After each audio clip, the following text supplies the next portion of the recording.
साल 2012 में गुजरात के पंचमहाल के छोटे से गांव पादरडी की एक साधारण सरकारी स्कूल, जहां सिर्फ 96 छात्र, 2 क्लास और मात्र 3 पेड़, लेकिन इसी छोटी सी जगह पर जन्म लिया एक बड़े सपने ने। बिगड़ते पर्यावरण की चुनौतियों के बीच हायर सेकेंडरी स्कूल पादरडी ने प्रकृति की राह चुनी। हर विद्यार्थी को प्रकृति के साथ जोड़ने का संकल्प लिया। धीरे धीरे ये संकल्प एक आंदोलन बन गया।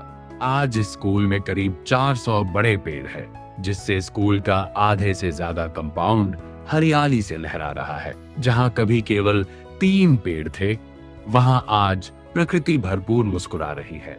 બાળકોને શરૂઆતમાં અમે ધીરે ધીરે હેન્ડપંપથી એમની પાસે સરસ મજાના વૃક્ષો રોપાઈને એમનું જતન કરવાનું રાખ્યું। 2015થી લઈને 17 સુધીમાં અમારી પાસે 300 કરતાં વધારે વૃક્ષો અમારા કેમ્પસમાં છે।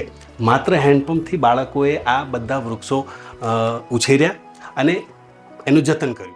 जब स्कूल कंपाउंड में जगह कम पड़ गई, तब 5 ट्रीज फॉर फैमिली अभियान चलाकर सभी स्टूडेंट्स को 5 पौधे दिए गए, जो उन्होंने अपने घर के आसपास लगाए और हर महीने की 1, 11 और 21 तारीख को पौधे का अपडेट अपने इको टीचर को दिया, जिससे सिर्फ स्कूल ही नहीं बल्कि गांव के तालाब, मंदिर और श्मशान भूमि में भी हरियाली छा गई।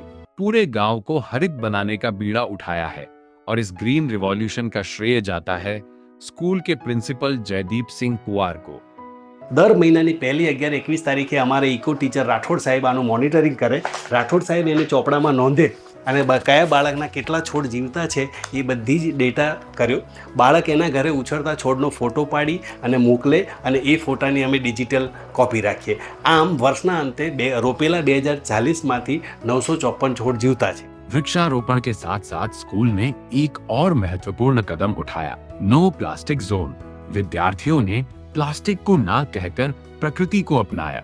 इस ग्रीन स्कूल की सबसे बड़ी उपलब्धि है वो अवेयरनेस, जो हर स्टूडेंट के मन में प्रकृति के प्रति डेवलप हुई है।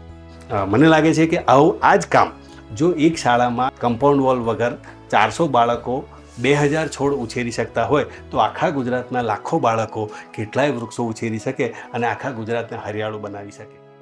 एक पौधा, एक जीवन, एक वृक्ष, एक भविष्य।